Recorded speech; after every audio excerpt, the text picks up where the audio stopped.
시간에는 킹십, 누가 왕이냐에 대해서 말씀을 드렸습니다. 오늘은 정숙함, 정결함에 대해서 말씀을 드리고 싶습니다.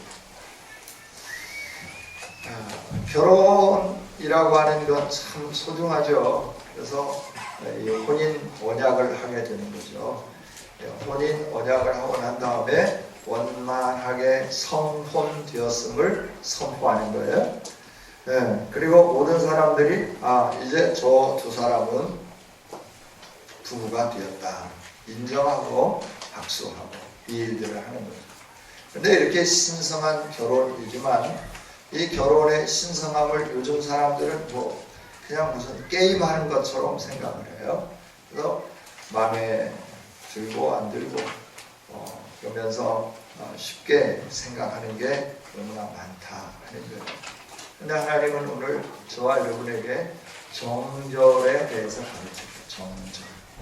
저는 이제 시골이라든지 어느 마을에 갔을 때 홍살문, 홍살 맞나요? 홍살문, 붉은색 살로 되어 있는 문, 그죠? 홍살문. 이걸 보면서 이 마을에는 참 이런 분이 계셨구나 라고 생각을 해보면서 나는 하나님 앞에서 정말 어디를 가든지 어떤 유혹 속에서든지 내가 나의 그 정절, 믿음의 정절을 지키고 있는가, 이런 부분들을 많이 생각을 해봅니다. 그래서 얼마나 숱한 유혹이 있었겠는가, 그 유혹 속에서 정절을 지키기가 얼마나 어려웠겠는가, 이런 부분들을 살펴보면서 세상의 유혹 속에도 순결한 신부가 되기를 원하고, 세상의 여러 가지 그 잘못된 상황 속에서도 거룩한 하나님의 사람으로 계속해서 서간다고 하는 거 너무너무 위대한 거다. 너무너무 아름다운 거다. 그런데 자꾸 이제 이 믿음의 정절을 지키면서 살아가야 되는데 이 믿음의 정절을 지키기가 어려운 시대가 되었어요. 산업화되어져 가면서 많이 분주해졌죠.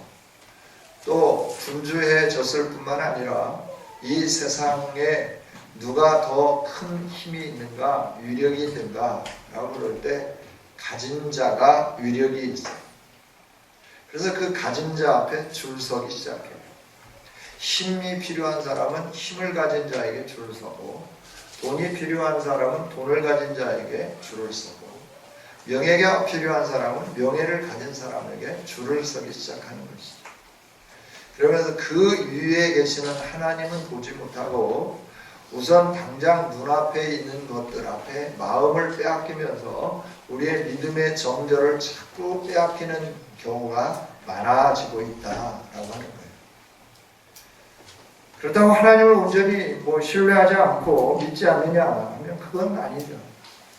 신뢰하는 듯 하면서 신뢰하지 아니하고, 신뢰하지 않는 듯 하면서 신뢰하는 이런 삶을 살아가고 있죠.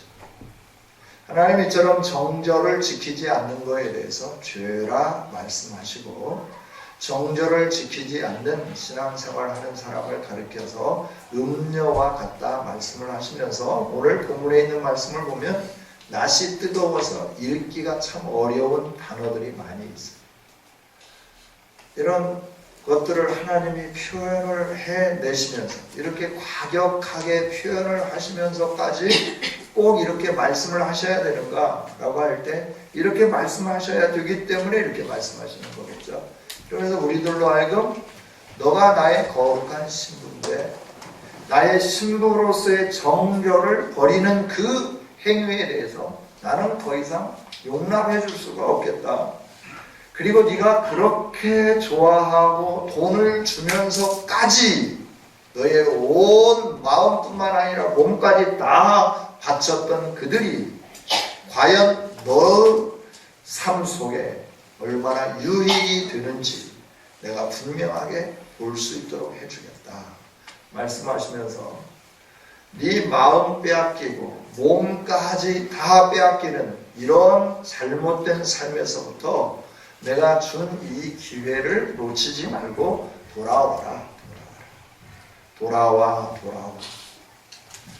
우리 하나님은 계속해서 우리로 하여금 마지막 때가 이르기 전에 은혜의 시간, 은혜 받을 만한 때, 하나님이 기다리고 있는 때, 하나님이 지금도 목 놓아 부르며 울부짖으며 찾고 있는 이때에 돌아오라, 이렇게 말씀을 하고 계시는 거죠. 여러분, 죄 중에서도 가장 큰 죄가 뭐냐 그러면 배신죄가 가장 크지 않을까 생각을 해봐요. 배신한다, 이거 참 상대의 마음을 굉장히 힘들고 어렵게 만드는 거죠. 단테는 신곡을 썼죠. 그 신곡의 지옥편에 보면 이런 내용이 있어요. 지옥의 제일 밑에 층이 9층인데, 지하 9층인데, 그래서 아마 9층 천 뭐 이렇게 표현하지 않았을까 하는 생각도 해봐요. 거기에 9층에 가는 사람들은 어떤 사람이냐면 가장 무서운 죄를 지은 사람들인데, 그들은 그 무서운 죄를 지었기 때문에 크고 무서운 형벌을 받는다라고 표현을 해놨어요. 그리고 거기에 단테 신곡의 지옥편에 세 사람이 그 무서운 형벌을 받고 있는데, 그 한 사람은 누구냐? 스승인, 자기의 스승을 배반했던 가룟유다. 또 한 두 사람은 누구냐 그러면 가장 막역한 친구였던 줄리어스 시저를 배신했던 브루투스, 그리고 카시우스. 이 세 사람이 지옥의 가장 밑에 층, 가장 무서운 범죄를 지은 사람들이 가는 그곳에서 아주 무서운 형벌을 받고 있다, 큰 고통을 당하고 있다, 이렇게 표현을 해놨어요. 그러면서 사람이 배신하고 배반한다는 것 아주 큰 죄라고 이렇게 말을 해놨죠. 배신 중에서도 철석같이 사랑한다라고 사랑하고 사랑을 약속하고 그리고 믿고 같이 한 몸을 이루었는데, 이렇게 믿었던 사람에게 배신을 당하는 일처럼 가슴 쓰라리고 정말 아픈 거는 없죠. 여러분, 뿐만 아니라 은혜를 베풀었는데 그 은혜에 대해서 감사하면서 살면 좋을 건데, 은혜를 잃어버리고 신의를 지키지 아니하고 그리고 배신하는 이 행위, 은혜를 베풀었는데 상대로부터 배신을 받을 때 그 아픔, 그 쓰라림 이루 말할 수 없죠. 하나님은 그 쓰라림, 그 아픔, 우리가 이해할 수 있는 언어로 오늘 이스라엘이 어떻게 하나님을 배신했는지, 그래서 어떤 마음인지, 그래서 어떻게 그들을 향하여서 이렇게 그 아픔을 이렇게 느끼게 하는지, 이런 부분들을 분명하게 말씀을 해주시는데요. 오늘 16장에 있는 말씀은 왜 이스라엘의 패망이 불가피한가에 대해서 말씀드립니다. 상징을 통하여서 또 행동의 비유를 통해서 여러 방식으로 묘사하면서 이스라엘의 패망에 대해서 12장부터 24장까지 말씀하시잖아요. 왜 이스라엘이 망해야 되는가? 이래서 이스라엘이 망해야 된다. 이래서 이스라엘이 망해야 된다. 12장부터 24장까지 이스라엘이 망해야 하는, 하나님이 사랑하는 그들을 이방인들의 손에 내어주어야 하는 이 아픈 하나님의 안타까운 마음을 12장부터 24장까지 쭉 나열을 하시는 거예요. 그 중에 16장에 있는 부분에서 왜 내가 예루살렘을 버렸느냐라고 하는 거예요. 내가 예루살렘을 얼마나 사랑한 줄 아느냐? 16장 1절부터 14절까지 말씀하는 거예요. 피투성이었다. 길가에 버려진 피투성이와 같은 예루살렘이었다. 그러나 내가 그를 데려다가 목욕을 시키고 옷을 입히고 성장할 수 있도록 돌봐주고 성장하고 난 다음에 내가 나의 신부로 맞아들이면서, 신부로 맞아들이는 정도로 끝내는 게 아니라 영광스럽게 하고 아름답게 하고 부유하게 했다. 그런데 그가 내가 허락해준 그 영광, 내가 허락해준 그 부, 내가 허락해준 그 화려함을 가지고 내게 사랑을 온전히 쏟으면서 나와 함께하는 게 아니라 곁눈질하기 시작하면서 정분이 나기 시작했다라고 하는 거예요. 다른 데로 자꾸 눈을 돌리기 시작했다라고 하는 거예요. 그래서 이런 예루살렘을 내가 언제까지 사랑해야 되느냐? 내가 어떻게 사랑할 수 있겠냐? 너희들 같으면 한번 생각해봐라. 너희 같으면 네 아내가 정말 버려지고 아무도 거들떠부터 보지 않던 그런 어린 아이와 같은 그런 너희 아내를 어려서부터 이렇게 보살피고 양육하고 성장하게 하고 잘 키우고 잘 가르치고 이렇게 했는데, 그래서 아내가 되고 신부가 되어서 돈도 주고 집도 주고 자동차도 주고 화려하게 하고 명성도 얻게 하고 다 주었는데 그걸 가지고 다른 남자하고 정분이 났다 생각해봐라. 너 같으면 어쩌겠느냐? 여러분 같으면 어쩔 것 같아요? 여러분 남편이 잘 되라고 20살이 열심히 해가지고 박사학위까지 다 받게 하고 집도 사주고 명성도 얻게 하고 화려하게 해줬어요. 그런데 어느 날 보니까 자기는 거들떠보지도 않고 어떻게 좀 이상하게 생긴 사람하고 이렇게 막 정분이 나가지고 자기를 이렇게 외면하는 거예요. 그럴 때 여러분 어쩔 것 같아요? 어떨 것 같습니까? 그래 그럴 수 있지 뭐 박사인데 뭐 이러면서 박수 쳐주고 인정해 주나요? 어떨 것 같아요 여러분? 눈이 돌지 않겠어요? 속된 별로 가슴이 이렇게 막 뒤집어지지 않겠어요? 가서 막 멀크락차고 막 흔들면서 이게 지금 어디서 이러느냐고. 남편으로 안 보이죠. 그때는 동물로 보이니까 몽둥이 들고 막 때리면서 막 내쫓으면서 막 난리를 치지 않겠어요? 하나님이 우리에게 말씀해 주시고 이스라엘 백성들에게 말씀해 주신 거예요. 내가 너를 이렇게 사랑하고 내가 너를 이렇게 높여줬는데 오늘 너는 나에 대해서 배반하고 네가 이처럼 잘못된 삶을 살고 있다. 그러니 내가 너를 어떻게 더 품에 안고 어떻게 더 너를 사랑하고 내가 어떻게 더 계속해서 내 아내라고 계속해서 너를 보호하며 너에게 필요한 모든 걸 공급해주며 네가 요구하는 것마다 내가 다 줄 수 있겠느냐라고 말씀합니다. 하나님은 저와 여러분을 높여주시기를 원하시는 하나님인 줄 믿습니다. 오늘 말씀을 보면 이스라엘 백성들 그리고 예루살렘을 어떻게 했냐 그러면 화려하게 해주셨어요. 수놓은 옷을 주시고 금을 주시고 은을 주시고 금은 장식품을 주시고 그리고 아름다운 옷을 주시고 거기에서 고운 밀가루, 기름, 꿀 이런 것들을 주시고 향기나는 향품을 주시고 이 모든 것들을 허락해 주셨다라고 말씀을 해요. 저와 여러분이 가지고 있는 모든 것 다 하나님이 주신 것인 줄 믿습니다. 우리의 건강도 하나님이 주셨어요. 우리의 지혜도 하나님이 주셨어요. 우리가 살고 있는 집도 하나님이 주셨어요. 저와 여러분이 매일매일 생활하면서 살아갈 수 있는 직장, 사업장, 일터 하나님이 허락해 주셨습니다. 믿습니까? 뭔 소리 하고 있어. 저 양반 정말 정신이 없네. 내가 공부하고 내가 노력해서 내가 이 자리에 갔지 무슨 하나님이 주셨다고 하는 거야. 내가 헛배 빠지게 일한 거야. 그래서 오늘 기업을 만든 거야. 내가 밤잠 안 자고 일한 거야. 그래서 오늘 내가 상무가 됐어. 내가 밤잠 안 자고 일했어. 그래서 내가 오늘 사장이 된 거야. 무슨 하나님이 주셨다고 해. 이러면서 여러분 가운데서 반문하실 분도 있을 것 같아요. 밤잠 안 자고 일하시고 지혜를 가지고 모든 것들을 계획하고 행할 수 있도록 은혜 주신 분이 누구실까요? 내가 운동 열심히 해서 근력을 튼튼하게 했기 때문에? 아니요. 어느 날 하나님이 딱 신경 하나만 건들면 움직이고 싶어도 못 움직입니다.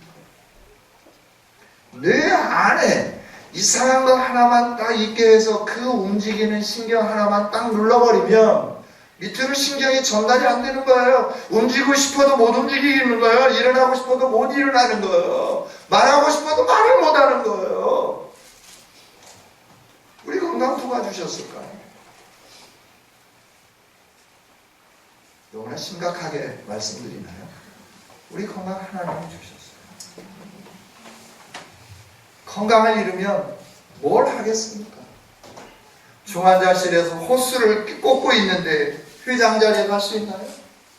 대통령 할 수 있나요? 뭐 좋은 아이디어 막 머릿속에서 이렇게 하고 말도 제대로 못하는데 머릿속에서 막 아이디어가 팡팡팡팡 돌아가고 막 사업의 계획이 막 쫙 진행되면서 막 이렇게 되면 이렇게 되는데 그걸 뭐 말을 할 수 있나요? 호스 꽂고 있는데 머릿속에서는 막 이게 막 상상이 되고 이렇게 되지만 밖으로 표현을 못하니까 뭐 가치가 없는 것이 한 거예요. 건강도 지혜도 모든 것 다 하나님이 주신 줄 믿습니다. 이런 우리에게 예수 그리스도 안에서 하나님의 자녀가 되는 은혜까지 허락해 주시면서 하나님의 백성으로서 하나님의 영광을 누리며 살 수 있도록 하나님은 우리에게 모든 은혜를 다 쏟아부어 주셨다 하는 거 우리 꼭 기억하기를 원합니다. 저와 여러분이 늘 이걸 기억해요. 그런데 이걸 기억하지 않으니까 잊어버리니까 우리들이 늘 어떻게 하냐 그러면 다른 것이 나의 인생을 유익하게 하고 풍요롭게 하고 행복하게 해주는 것으로 생각하면서 그리 막 달려가기 시작하는 거예요. 이스라엘이 그랬다라고 하는 거예요. 예루살렘이 그랬다라고 하는 거예요. 그러면서 하나님이 말씀해 주는 거예요. 너는 왜 내 은혜를 잊느냐라고 말씀하죠. 왜 잊어버리느냐라고 말씀해요. 여러분 우리가 이렇게 예루살렘이 곁길로 가고 예루살렘이 잘못된 삶을 살고 하나님 없이 살고 하나님 이외에 다른 우상을 열심히 섬겼던 건 뭐냐 그러면 하나님이 주신 은혜를 잊어버렸기 때문이다. 하나님은 분명하게 말씀을 해주시는 거예요. 여러분 저와 여러분이 하나님의 은혜를 잊지 않는 아름다운 성도들이 되기를 원합니다. 내가 너에게 이 모든 걸 다 주었는데 내가 너에게 이 모든 걸 다 주었는데 왜 내게서 자꾸 멀어지느냐 왜 잘못된 것을 자꾸 따라가느냐라고 하는 거예요. 그러면서 이스라엘이 이렇게 우상을 숭배하고 나를 멀리하면서 온 몸을 우상으로 다 더럽혀 버린 까닭은 내가 준 은혜를 잊었기 때문이다. 그래요. 그 은혜는 어떤 은혜예요? 애굽에 종살이하던 그들을 거기에서부터 건져내셨어요. 그리고 가나안 땅을 그들에게 기업으로 주셨어요. 그들이 가나안의 성읍들 성곽을 쌓나요? 그들이 집을 지었나요? 그들이 개간을 하고 개척을 하고 거기에 포도나무를 심고 감람나무를 심고 그래서 감람원을 만들고 포도원을 만들었나요? 가나안 사람들이 개척하고 만들고 자기를 안전하게 하기 위해서 성을 쌓고 편안하게 살 수 있도록 집을 짓고 그들의 경제 풍요로움을 위하여서 모든 농사 모든 걸 다 해놨는데 하나님이 그걸 그들에게 가져다 주신 거예요. 이스라엘 백성들에게 주신 거예요. 그래서 나는 너의 하나님이다. 내가 너에게 이 땅을 주고 이 모든 걸 준다. 너와 나는 보통 관계가 아니고 그냥 친밀하게 아는 정도가 아니고 너와 나는 남편과 아내의 관계다. 그러니 이 정절을 우리가 깨트리지 말고 아름답게 살자. 너를 유혹하는 사람들이 많이 있을 거다. 네 주변에 나보다 좀 더 멋지게 생겼고 머리도 이렇게 착 해가지고 베토벤처럼 착 하면 머리가 착 흔들리고 이런 사람이 너에게 자꾸 눈수som을 치면서 한 번만 만나줘요 정말로 이렇게 할 때도 있을 거다. 그럼에도 불구하고 네 눈은 나에게 고정되어야 된다 라고 말씀합니다. 왜 내가 너에게 은혜를 베풀었습니까? 여러분 저와 여러분이 은혜를 잊으면 이 예루살렘처럼 하나님을 떠나게 되는 이 잘못된 삶을 살게 되는 겁니다. 은혜를 잊지 않는 우리 모두가 되기를 원합니다. 은혜를 기억해. 나 같은 죄인 살지. 내가 누구였냐? 이 나라가 어떤 나라에 있는가? 호남의 선교 역사를 쭉 살펴보면서 호남 지역에 이렇게 학교가 세워지고 저 목포에서부터 시작해서 또 군산을 기점으로 해서 그래서 목포에서 광주로, 광주에서 저 순천으로 또 군산에서 전주로 선교 본부가 옮겨가기 시작하면서 세워진 학교들, 병원들, 고아원들, 처음에는 고아원부터 시작하고 병원이 시작되었죠. 그들이 성장하니까 배워야 되니까 학교가 생기기 시작했죠. 그들이 배워서 훌륭한 사람들이 될 수 있도록 선교사님들이 아무것도 보이지 않지만, 사람들이 인정해 주지 않지만 이 땅을 위해서 눈물을 흘리며 기도하고 자신의 재산을 쏟아붓고, 동학혁명 당시에 전주에서 사역하셨던 그 전주 예수병원을 세우고 병원에 진료를 했던 그 선교사님 귀가 잘렸어요. 우매한 백성들에 의하여 관자놀이 뼈가 깨졌어요. 그걸 수술하기 위하여 미국에 가서 수술하고 수술받고 난 다음에 그 몸으로 다시 대한민국을 찾는 거예요. 이 호남 땅을 찾는 거예요. 미국 선교본부가 전주는 좀 위험하니까 목포로 가라 그래서 목포로 가서 목포에 또 병원을 세우게 돼요. 이 일들을 행하게 됩니다. 30, 40의 젊은 나이에, 청춘의 그 젊은 나이에 이 땅을 위해서 온몸을 던지면서 매 맞고 이러면서 흉통병에 걸려서 43살의 짧은 나이에 세상을 떠나가지만 그럼에도 불구하고 이 땅을 사랑했다라고 합니다. 누가 그 젊은이의 가슴에 불을 붙였고, 누가 그들이 가지고 있는 모든 재산을 아깝다 생각하지 않으며 이 낯설고 전혀 모르는 땅에 학교를 짓고 병원을 세울 수 있도록 그 의료 장비들을 계속해서 사서 많은 사람들을 치료할 수 있도록 그 모든 것들을 아낌없이 헌신하며 후원하게 했는가라고 합니다. 하나님이 이 땅을 사랑해서 그런 은혜를 베풀어 주신 줄 믿습니다. 그래서 우리 선조들이 예수님 믿으신 거 아니에요.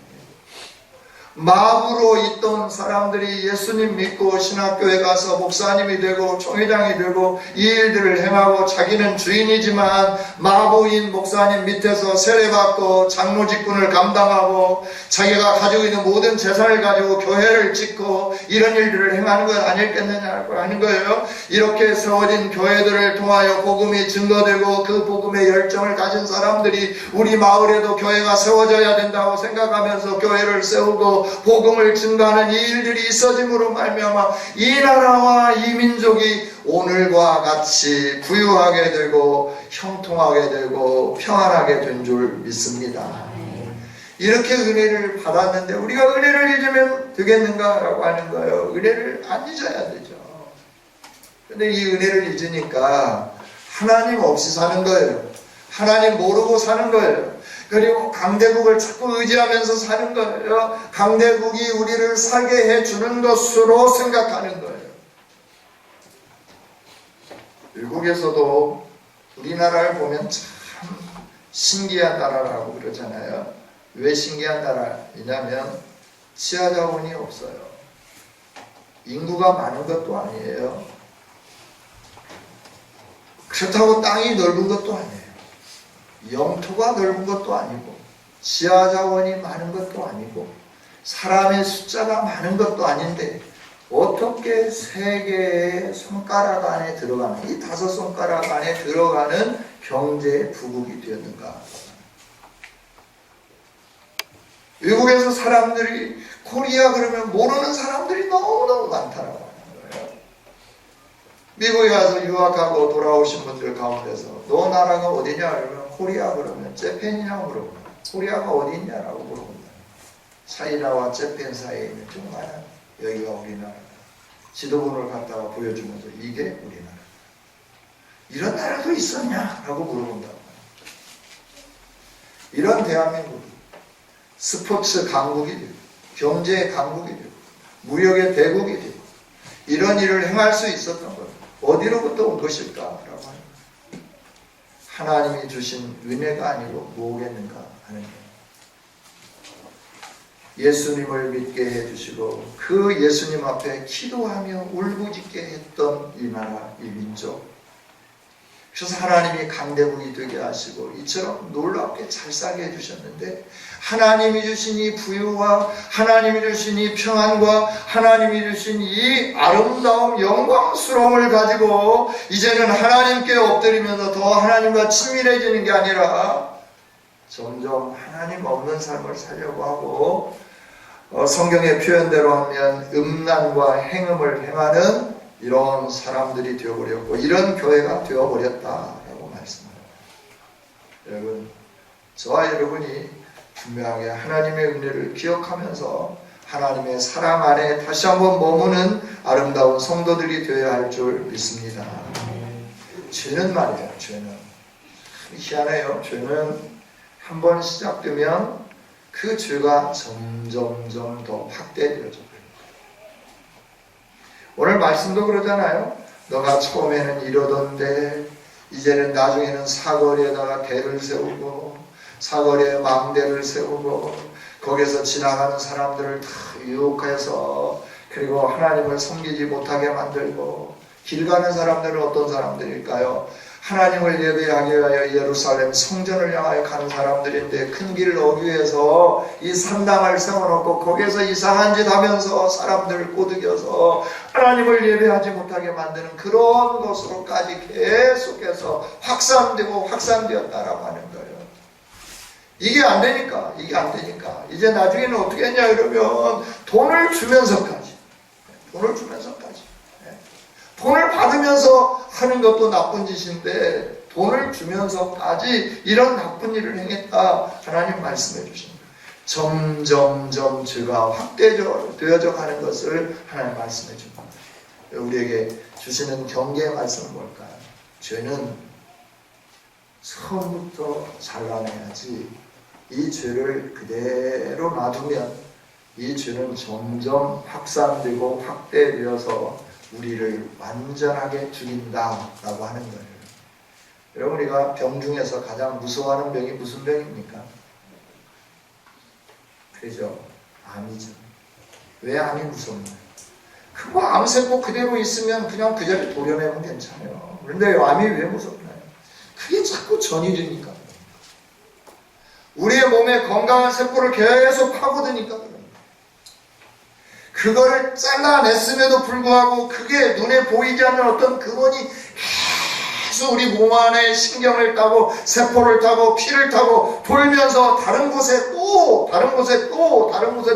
전이를 시키기 때문에 암 그러면 우리가 두려워하는 죄가 바로 그거 같은 거다라고 하는 거예요. 그래서 우리가 하나님을 섬기는데 하나님 앞에 예배하는데 하나님 앞에 기도하는데 하나님을 찬양하는데 하나님 원하시는 삶을 사는데 좀 더 눕자, 좀 더 편안하자, 좀 더 즐기는 쪽으로 가자라고 하는 이 마음이 여러분에 들어오기 시작한다고 하면 영적인 암세포가 자리 잡고 있음을 기억하면서 과감하게 도려내는 저와 여러분이 되기를 원합니다. 이 죄를 그냥 놔두면 안 되는 거예요. 죄는 점점 확산되면서 우리를 죽이는 거예요. 멸망시키는 거예요. 그래서 하나님이 말씀해 주는 거예요.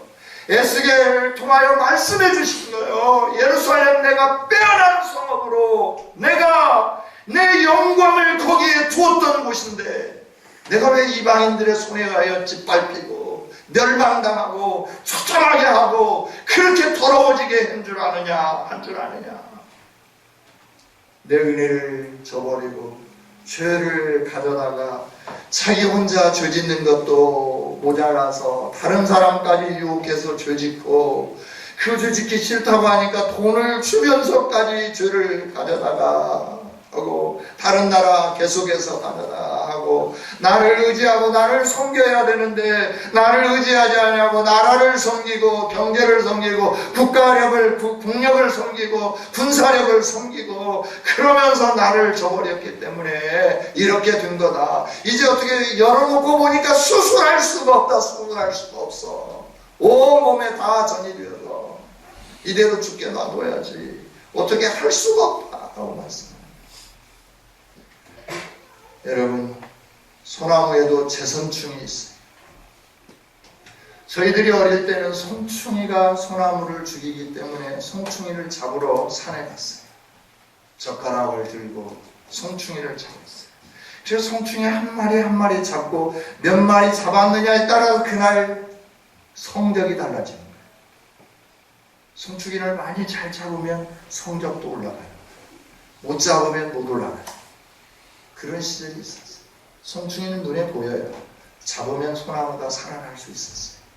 그래서 소나무를 살렸어요. 그러나 재선충은 눈에 보이지 않습니다. 소나무 안에 재선충이 들어오면 건강한 것 같은데 얼마 안 되어서 나무가 죽습니다. 혼자만 죽는 게 아니라 그 재선충이 계속해서 다른 소나무에 옮겨가게 만들므로 인하여 그 지역의 소나무가 다 죽습니다. 그래서 이 재선충, 눈에 보이지 않는 재선충을 어떻게 잡아낼 길이 없다라고 합니다. 죄가 마찬가지예요. 우리 안에 들어올 때 나 죄 그러고 들어오면 우리가 얼른 알아 문을 탁 닫으면서 가라 하고 내쫓을 건데 죄가 전혀 나 죄라고 들어오지 않는다라고 하는 거예요. 죄가 들어올 때 정말 아무것도 아닌 것처럼 우리 안에 들어옵니다. 그래서 우리를 갉아먹기 시작해요. 우리의 영혼을 죽이기 시작하는 거예요. 그래서 더 무서운 죄악 가운데 들어가게 만드는 거예요. 더 점점 나아가게 만드는 거예요. 한 번 주일 결석하는 거 대수롭지 않죠. 제가 언제가 집사람하고 얘기하면서 성도들이 이렇게 결석하면 안 되는데 여보 1년 365일 그 중에 하루 빠졌다. 당신 왜 이렇게 걱정하냐고 그래요. 아니요. 걱정이 돼요. 한 번 빠진 게 문제가 아니에요. 한 번 빠져보면 재밌어요. 할만해요. 그래 그 다음에 또 빠지는 거예요. 그 다음에 또 빠지는 거예요. 왜 재밌어요? 할만해요. 부러운 고백. 저도 해봤잖아요. 교육전도사 때. 아침에 나가서 저녁까지 운전을 하고 들어오면 너무너무 피곤해요. 새벽에 이렇게 알람이 이렇게 뭐 자명령이 따르릉 하고 울려요. 그러면 집사람 가볍게 여보 당신은 나는 피곤하니까 또 내일 아침에 오늘 아침에 또 일어나 나 신방 가야 되나 운전하고 나 좀 서울 갔다 와야 되니까 피곤하면 당신이 안 가는데 내가 왜 가? 당신이라도 가서 기도해야지. 그래야 우리 가정이 살지. 새벽 예배를 한 번도 빼먹으니까 재밌더라고요. 그러니까 안 가고 막 집사람만 막 괴롭히는 거예요. 애들이 어릴 때니까 애들이 그때는 또 이제 어리지만 좀 그래도 유치원 다니고 그러니까 새벽에 그렇게 안 일어나고 잘 자요. 그러니까 같이 그냥 꿈나라 가서 자는 거죠. 자꾸 핑계대게 피곤하니까 어쩌니까 쉬어라 쉬면 결국 죽습니다. 이게 재선충 같은 죄예요. 어느 날 정신이 바짝 들어서 이러면 안 되지. 깨기 시작했어. 아무리 피곤해. 12시에 나갔다 와도 새벽 3시에 다시 나갔다 들어와도 한밤중에 병원에 신방 갔다 들어와도 새벽 4시가 되면 어김없이 일어나서 내꽃타임 메고 양복 입고 나가서 교회에서 그때부터 기도하기 시작해서 모든 성도들 다 집에 돌아갈 때까지 기도만 했겠습니까? 잠도 잤죠. 아버지 품에 편안하니까. 코도 골았어요. 코 고는 소리에 깨서 놀라서 깨기도 했어요. 그래도 깨기 시작했다. 왜? 내가 경성하지 않으면 죽어가니까. 점점 죽어가니까. 점점 평안함을 찾으니까. 점점 여유로운 즐거움을 찾아가니까. 하나님 말씀해 줍니다.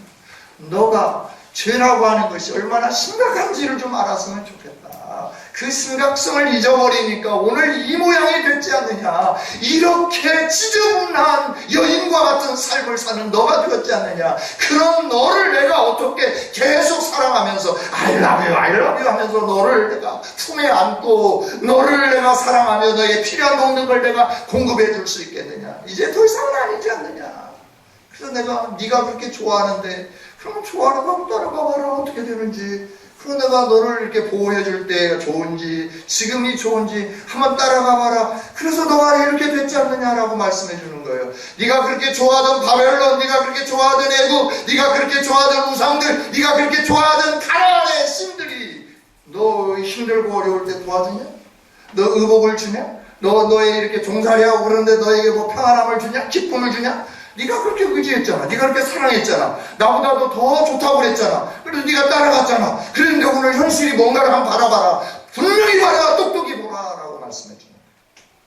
그럼 우리가 하나님 이외에 다른 걸 따라가면 우리가 편안할 것 같아요. 여유로울 것 같아요. 우리가 더 기쁘고 행복할 것 같아요. 그래서 막 따라가는 거예요. 하나님이 처음에는 막 막으시는 거예요. 그러면 안 된다라고 하는 거예요. 블레셋을 통해서도 막고 또 여러 가지 잘못하니까 막 이 야수를 통해서도 하고 막 이렇게 해서 그거 하는 거예요. 그래도 말 듣지 않으니까 그러면 한번 살아봐. 그래. 아수르하고 한번 살아보고 애국하고 한번 살아보고 바벨론하고 한번 살아보고 블레셋하고 한번 살아보고 가나안 땅에 한번 살아봐라. 살아보니까 공부해. 힘들어요. 어려워요. 아파요. 내가 그렇게 듣자 사랑하면서 모든 거 다 가졌건만 그들이 오는 건 끝이에요. 그들이 가져오는 건 죽음이에요. 그들은 계속해서 우리를 억압하는 거예요. 이게 죄예요.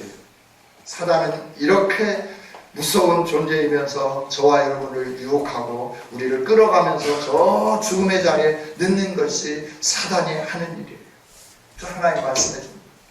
내가 너를 사랑한 그 사랑을 잊지 않고 너가 그 마음을 빼앗아가는 죄악이 들어왔을 때, 조그마한 죄악이 들어왔을 때부터 그걸 분별해내면서 분명하게 잘라버린다고 하면 나는 너의 영원한 남편이 될 거고 내가 너를 영원히 아름답게 해줄 거고 영광스럽게 해줄 거고 너 모든 것을 내가 다 공급해주면서 부유하게 해줄 거다.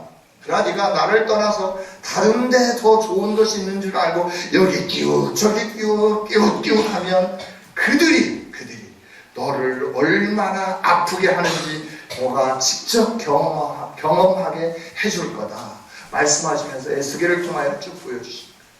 이 에스겔서는 언제 하나님 보여주셨어요? 포로로 잡혀간 지 5년이 되었을 때 그 발강가에서 에스겔이 목 놓아 울면서 제사장으로서 하나님 안타깝습니다. 어떻게 하나님의 백성들이 이런 아픔을 겪어야 됩니까?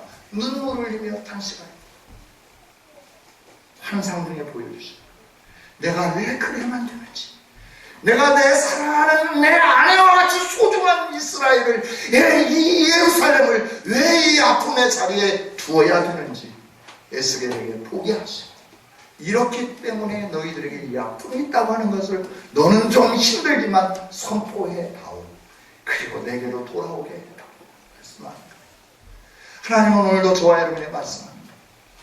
지금이 돌아올 때라고 말씀합니다. 지금이 은혜 받을 때라고 말씀하십니다. 이 때를 놓치지 않는 우리 모두가 되기를 원합니다. 이 때를 소중하게 여기는 저와 여러분이 되기를 원합니다. 지나가면 끝이에요. 영원한 멸망이에요. 그래서 하나님이 보여주시는 거예요. 구약에 말이야, 내가 사랑했던 예루살렘이 있었어. 이스라엘이 있었어. 그래서 내가 그에게 모든 정성을 다 쏟았어. 내 사랑을 다 주었어. 그런데 그가 아름다움과 그 좋은 것을 가지고 나를 배반했어. 나를 떠났어. 그래서 그의 인생이 이렇게 공고해졌어. 오늘 살아가는 신약의 나의 백성들아, 너는 지금 어느 길을 걸어가고 있니? 내가 베풀어준 은혜 안에 머물며 나를 사랑하며 계속 나와 관계를 유지하면서 살아가고 있느냐? 아니면 네 마음이 자꾸 요동하면서 나를 배반하고 정절을 지키지 않고 눈을 옆으로 흘리면서 자꾸 곁눈질하면서 다른 길을 선택하고 모색하고 그리 나아가고 있느냐? 물으시는 거예요. 정결을 지키는 저와 여러분이 되기를 원합니다. 배신은 죽음입니다. 기도하겠습니다. 하나님 감사합니다. 우리를 사랑하신 주님, 우리를 사랑하되 생명까지 아낌없이 내어주시고 우리를 영화롭게 하고 존귀하게 하고 보배롭게 하시면서 너는 내 아들이다 딸이다 말씀할 뿐만 아니라 너는 나의 신부다라고 말씀하시고 영원히 나와 함께 살자 말씀하시는 하나님 앞에 우리들이 정결을 지키는 아름다운 성도들이 되게 하여 주옵소서. 배신자의 삶을 살지 않게 하여 주옵소서. 패역한 이스라엘의 백성의 전처를 담지 않도록 하나님 날마다 성령으로 기름 부어주시고 우리의 죄악을 깨닫게 해주시고 그 죄악의 요소들을 작은 거에서부터 우리 몸 안에 성장하고 성숙하지 못하도록 잘라내버리는 우리 모두가 되게 하여 주옵소서. 처음에는 아픕니다. 처음에는 힘듭니다. 그러나 그것이 살 길입니다. 그래서 잘라내기를 원합니다. 도려내기를 원합니다. 용기를 허락하여 주옵소서. 믿음을 허락하여 주옵소서. 감사드립니다. 우리로 하여금 돌아올 수 있는 기회를 주신 주님을 찬양합니다. 주님, 두 손 들고 나아갑니다. 불쌍히 여겨 주옵소서. 긍휼을 베풀어 주옵소서. 아버지의 품을 떠나서 외국에 나가서 아버지의 재산을 다 탕진해버린 탕자와 같은 저희들이 아버지 품에 다시 돌아옵니다. 우리를 품에 안아주시고 우리를 목욕시켜주시고 우리에게 인장 반지를 끼워주시고 우리에게 새로운 옷을 입혀주실 하나님을 기대하며 나옵니다. 주님, 우리를 품에 안아 주옵소서. 자녀의 자격을 회복시켜 주시옵소서. 예수님 이름으로 기도하옵나이다.